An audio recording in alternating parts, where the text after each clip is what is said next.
जय हो महाबली बालाजी महाराज की। नमस्कार दोस्तों, स्वागत है आपका राजस्थान ही नहीं बल्कि भारत के सबसे प्रसिद्ध बालाजी मंदिरों में से एक मेहंदीपुर वाले बालाजी की दर्शन यात्रा में हर साल लाखों भक्तों में अपने चमत्कारों का डंका बजाने वाला ये बालाजी का अलौकिक दरबार मौजूद है राजस्थान के दौसा जिले में करौली जिले के बॉर्डर के पास, जहां बालाजी अपने प्यारे से बाल स्वरूप में विराजित है दो पहाड़ियों के बीच, और इसीलिए इन्हें घाटा मेहंदीपुर भी कहा जाता है। जी हाँ भक्तों, यहाँ बालाजी के दिव्य दर्शन मात्र से ही हमारी सभी मनोकामनाएं और जीवन तो सफल होता ही है, साथ ही महाबली हनुमान की सकारात्मक ऊर्जा के प्रभाव से नेगेटिव एनर्जी से परेशान पीड़ित जैसे भूत प्रेत और मानसिक रोगी भी यहाँ चमत्कारी रूप से ठीक होते हैं। तो चलिए विस्तार में जानते हैं मेहंदीपुर बालाजी के बारे में, जैसे यहाँ कैसे आया जा सकता है, यहाँ खाने पीने रहने ठहरने के लिए होटल्स एंड धर्मशालाओं के क्या ऑप्शन है, मंदिर में कपाट खुलने और आरती का टाइमिंग्स क्या होता है, यहाँ सवामणि और अर्जी कैसे लगाई जाती है। इतना ही नहीं, यहाँ आने से पहले और जाने के बाद कौन से नियमों का पालन करना चाहिए, साथ ही कितने दिन का टूर प्लान और बजट के बारे में, और दर्शन करेंगे बालाजी के अलावा कुछ और प्रमुख मंदिरों के, जैसे राम दरबार मंदिर, समाधि वाले बाबा, 3 पहाड़ शक्ति स्थल, 7 पहाड़, माता अंजनी धाम और गगनचुंबी हनुमान जी की इस विशाल प्रतिमा के भी। मतलब एक complete all in one Mehandipur दर्शन यात्रा की संपूर्ण जानकारी वाला वीडियो होने वाला है, इसलिए पूरी वीडियो जरूर से देखें। तो सबसे पहले आपको बता दें, मेहंदीपुर बालाजी का मेन टेम्पल स्थित है राजस्थान के दौसा में जयपुर आगरा मेन हाईवे से मात्र 2.5 किलोमीटर की दूरी पर, जो जयपुर से 100 किलोमीटर, आगरा से 130 किलोमीटर और दिल्ली और ग्वालियर से 230 किलोमीटर के डिस्टेंस पर ही है। अब यहाँ आने के लिए सबसे बढ़िया ऑप्शन है अपने पर्सनल व्हीकल्स यानी निजी वाहन लेकर आना। जी हाँ, स्पेशली नॉर्थ इंडियंस के लिए यहाँ दौसा से newly made Delhi Mumbai express highway भी गुजरती है और आगरा जयपुर हाईवे तो है ही, इसलिए रोड कनेक्टिविटी मेहंदीपुर के लिए काफी अच्छी है, जहाँ आपको पार्किंग की व्यवस्था भी मेहंदीपुर में 100 से 150 रुपए में इजीली मिल जाएगी। सेकेंड ऑप्शन है बाई ट्रेन। तो यहाँ का नजदीकी रेलवे स्टेशन एक दौसा स्टेशन 50 किलोमीटर दूर और दूसरा बांदीकुई स्टेशन जो मंदिर से ओनली 30 किलोमीटर की दूरी पर है। यहाँ से आसानी से आपको मंदिर के लिए 50 से 60 रुपयों में लोकल बसेस और जिप्स मिल जाएगी। थर्ड ऑप्शन है बाय बस। तो यहाँ के लिए सभी नियरेस्ट सिटी से डायरेक्टली बसेस मिल जाएगी, जो अधिकतर आपको मंदिर के पास ड्रॉप कर देगी या फिर आपको उतारेगी आगरा जयपुर हाईवे पर मंदिर से 2.5 किलोमीटर दूर इस बालाजी मोड़ पर। यहाँ से कई भक्त पैदल भी जाया करते हैं, वरना जीप और ऑटो की हेल्प ले सकते हो। लास्ट यहाँ का नजदीकी एयरपोर्ट जयपुर ही होने वाला है, जहाँ से कैब्स और बसेस में मंदिर तक आया जा सकता है। दोस्तों, मेहंदीपुर के बारे में कहा जाता है कि आपकी यात्रा को तभी सफल और शुभ माना जाता है जब आप यहाँ पर दिन की दोनों सुबह और शाम की आरतियों में शामिल होते हो। इसलिए जब भी आप मेहंदीपुर प्लान करो, कोशिश कीजिए आप एक दिन पहले रात्रि को यहाँ आ जाओ, ताकि आप यहाँ आकर होटल्स और धर्मशालाओं में फ्रेश होके सुबह अर्ली मॉर्निंग की आरती में शामिल हो सको। फिर दिन में मेहंदीपुर को अच्छे से एक्सप्लोर के बाद कुछ और प्रमुख मंदिरों के दर्शन के पश्चात दिन की दूसरी संध्या आरती में शामिल हो पाओ, और बालाजी के अच्छे से दर्शन के बाद फाइनली आप अपने घरों को वापस प्रस्थान कर सकते हो। चलिए अब बात कर लेते हैं मंदिर की टाइमिंग्स और सबसे जरूरी आरती के समय के बारे में। तो सुबह की पहली आरती का टाइम है सवेरे 6 बजे से 6:40 तक, वहीं शाम की आरती का टाइम है संध्या 6:30 से 7:10 तक। यहाँ ध्यान देने वाली बात यह है कि सुबह और शाम दोनों आरतियों के वक्त किसी भी भक्त को मंदिर में प्रवेश नहीं दिया जाता, बल्कि सभी श्रद्धालु मंदिर के बाहर से ही प्रभु के दर्शन करते हैं, और आरती के टाइम यहाँ का माहौल बहुत ही सुखद और भक्तिमय होता है। सुबह की आरती के बाद सबसे पहले भक्तों के लिए कपाट खुलते हैं 7 बजे से 11 बजे तक। फिर बालाजी के राजभोग के समय 11:30 से 12 बजे तक पट बंद होते हैं। उसके बाद फिर वापस दोपहर की 12 बजे से शाम 6:30 तक दर्शन कर सकते हो। फिर शाम की आरती के बाद 7:10 से रात्रि 9 बजे तक दर्शन और किए जा सकते हैं, जिसके बाद मंदिर के कपाट बंद कर दिए जाते हैं। वैसे ये टाइमिंग सीजन के हिसाब से थोड़ा ऊपर नीचे हो सकते हैं। दोस्तों, ये बालाजी का पावन धाम करीब 1000 वर्ष पुराना है, और ये तब की बात है जब यहाँ के महंतों के पूर्वज गणेशपुरी महाराज को बालाजी ने स्वप्न में दिव्य दर्शन दिए और इन्हें आदेश दिया यहाँ मंदिर की स्थापना कर पीड़ितों की सहायता और सेवा करने को अपने 3 रूपों में। जी हाँ, यहाँ मुख्य बालाजी के साथ भैरव कोतवाल और प्रेतराज सरकार की प्रतिमाएं भी है, और ये भी स्वयंभू प्रकट हुई थी। यहाँ बालाजी स्वयं शिव के अवतार मेहंदीपुर के राजा है और इनके सेना के कप्तान भैरव बाबा है, इसीलिए इन्हें भैरव कोतवाल कहा जाता है। तो वहीं प्रेतराज सरकार बुरी आत्माओं के दंडनायक है। आगे मंदिर में प्रवेश करने से पहले आप बाहर इन शॉप से बालाजी के लिए प्रसाद ले सकते हो, जहां बालाजी को मुख्यतः यहाँ लड्डू का भोग लगता है, जो बेसिकली यहाँ 51 रुपए से शुरू होता है। वैसे यहाँ भैरव कोतवाल और प्रेतराज सरकार को भी अलग भोग लगता है, जिसमें भैरव कोतवाल को प्रिय है स्पेशली उड़द की दाल से बनी मिठाइयाँ और दही बल्ले और गुलगुले का भोग। वहीं प्रेतराज सरकार को खीर या पके हुए चावल का भोग विशेष प्रिय है। चलिए अब हम लाइन से चलते हुए बालाजी का नाम लेते हुए आगे बढ़ते हैं धीरे धीरे, और फिर फाइनली दर्शन होते हैं बालाजी के दिव्य बाल स्वरूप के, जिनके लेफ्ट में सीताराम जी और राइट में भोलेनाथ भी विराजमान हैं। वहीं बालाजी की छाती के पास एक छोटा सा छिद्र है, जिससे हमेशा चमत्कारी जल टपकता है।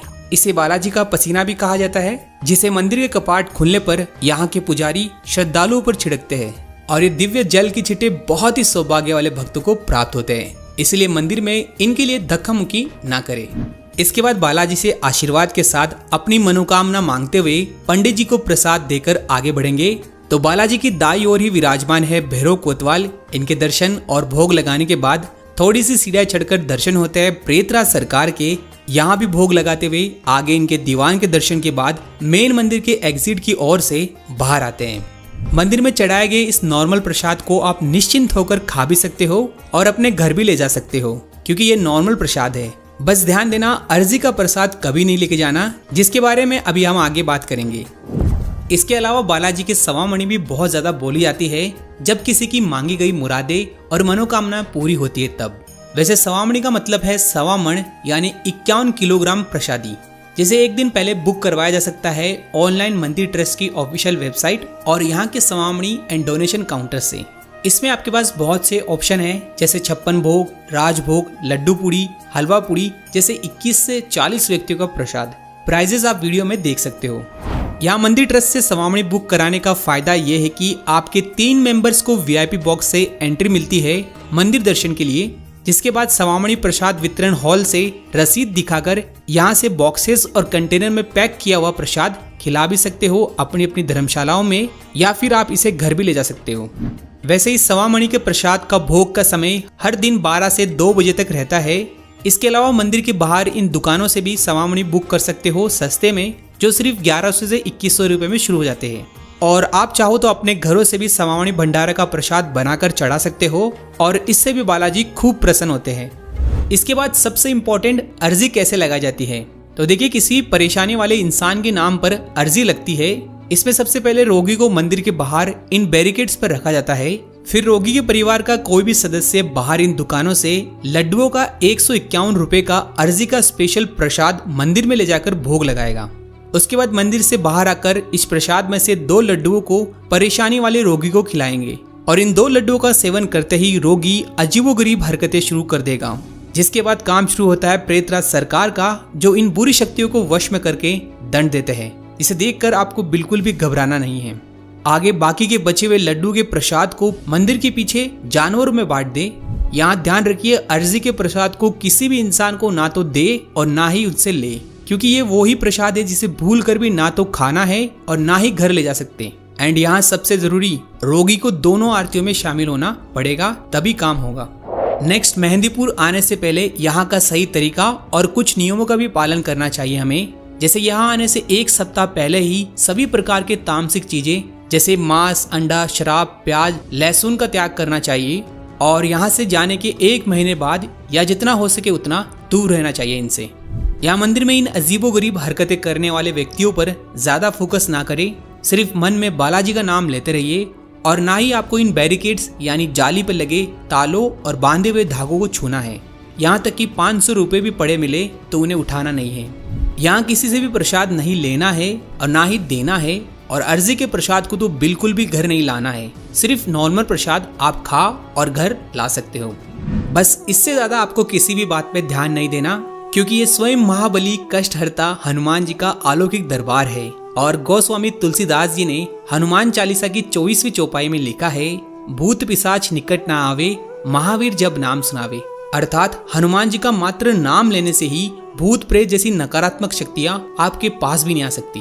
तो फिर मेहंदीपुर बालाजी तो एक पावन धाम है, इसलिए किसी से भी डरना और घबराना नहीं है। बस YouTube पर व्यूज और पैसों के लिए फालतू में फेक इंफॉर्मेशन और मिसगाइड किया जाता है कि ये मत करो, वो मत करो, यहाँ मत देखो, वैसा मत करो। क्यों भाई, क्या दिक्कत है? प्रभु के घर में कभी ऐसा हो सकता है? नहीं ना। इसीलिए आप निश्चिंत रहकर दर्शन करो। इसी के साथ मेहंदीपुर के वातावरण में हनुमान चालीसा का पाठ करने में भी एक अलग ही अनुभव मिलता है। वर्तमान में बालाजी के मुख्य मंदिर का न्यू कंस्ट्रक्शन का काम अभी भी चल रहा है, जो आने वाले टाइम पर और भी अच्छे दर्शन की सुविधा के साथ कई मॉडर्न एमिनिटीज से युक्त होगा। तो चलिए अब बालाजी के मंदिर के अच्छे से दर्शन के बाद आप बचे हुए समय में देख सकते हो सबसे पहले बालाजी के जस्ट सामने श्री राम दरबार को। जी हाँ, ये ब्यूटीफुल सफेद संगमरमर का भव्य कलाकारी वाला अलौकिक मंदिर है, जिसमें बहुत ही सुंदर सीताराम जी की प्रतिमा है, मानो साक्षात प्रभु ही हो, जिनके बाई और राधा कृष्ण जी भी विराजमान हैं। नेक्स्ट आप इसी राम दरबार के पीछे की तरफ मौजूद यहाँ के सबसे पहले महंत पूजनीय गणेशपुरी महाराज का समाधि स्थल दर्शन कर सकते हो, जिन्हें समाधि वाले बाबा के नाम से भी जाना जाता है। जहाँ भक्तों की लंबी कतारें इस स्थान का महत्व का डंका बजाती है, वहीं बाबा को प्रसन्न करने के लिए यहाँ दीपक और जलेबी का भोग लगाया जाता है और यहाँ आपको डिब्बों में बालाजी का जल भी मिलता है। इसी के साथ समाधि स्थल का भी न्यू कंस्ट्रक्शन का काम चल रहा है, सर्कुलर शेप की गार्डन्स के साथ। आगे वापस मेन बालाजी मंदिर से आते वक्त पहली राइट साइड की गली से रास्ता जाता है प्राचीन 3 पहाड़ी शक्ति स्थल को, जो बेसिकली ग्रुप ऑफ टेम्पल्स है इसी पहाड़ी पर, जिनमें 3 प्रमुख मंदिर है।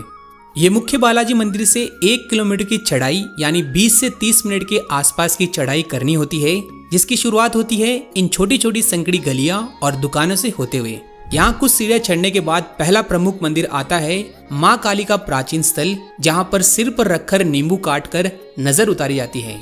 इसके बाद थोड़ी और दूरी पर आता है दूसरा प्रमुख स्थल माता अंजनी का मंदिर।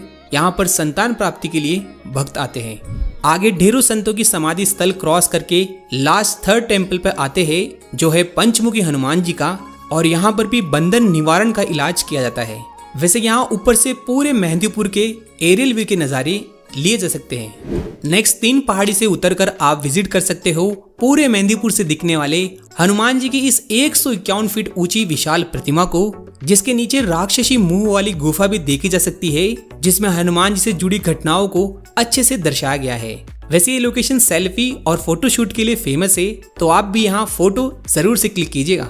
यहाँ के बाद आप बालाजी के पीछे की ओर पहाड़ी पर स्थित 7 पहाड़ी शक्ति स्थल भी देख सकते हो, लेकिन ये 3 पहाड़ी से बहुत ही मुश्किल है, क्योंकि एक तो बहुत दूर है, ऊपर से सीढ़ियां भी नहीं है, सिर्फ खराब पथरीला रास्ता है। बट यहाँ की भी मान्यता है, और यदि आस्था है तो ये भी जरूर देखिएगा।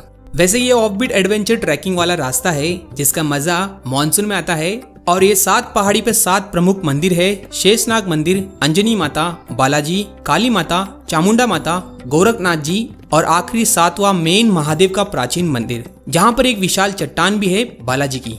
इसके बाद लास्ट आप देख सकते हो अंजनी माता का न्यू टेम्पल, जिसे मुक्तिधाम भी कहा जाता है, जो मुख्य बालाजी से 1 किलोमीटर दूर मेन रोड पर ही है, जहाँ खूबसूरत हिमालय पर्वत, अशोक वाटिका और माता अंजनी का मंदिर दर्शनीय है। आफ्टर दिस यहाँ होटल्स एंड धर्मशालाओं में बहुत से ऑप्शन है, इसलिए इजीली मिल जाएगी, जिसमें धर्मशालाएं 200 से स्टार्टिंग होती है, वहीं होटल्स में 400 और एसी रूम 700 से स्टार्ट होते हैं। इनमें धर्मशालाओं में आप कोलकाता धर्मशाला, बॉम्बे धर्मशाला, अंजनी नंदन धर्मशाला, श्री हनुमान सेवा सदन, शिवधाम आश्रम, जय श्री राम धर्मशाला, सेवा कुंज धर्मशाला और श्री मेहंदीपुर बालाजी सेवा ट्रस्ट जैसी धर्मशालाओं में ठहर सकते हो। वहीं होटल्स में Surya villa resort, Vinayak palace hotel, hotel Surya inn, the Vedanta Seva hotel, Shri Balaji hotel और बंजारा धाम जैसी होटल्स को चेकआउट कर सकते हो। बस कोशिश कीजिए मंदिर से ज्यादा पास बुक ना करें, क्योंकि ये थोड़े महंगे होते हैं। और बात करें खाने पीने की, तो पूरे मेहंदीपुर में आपको शुद्ध बिना लहसुन प्याज का खाना मिल जाएगा।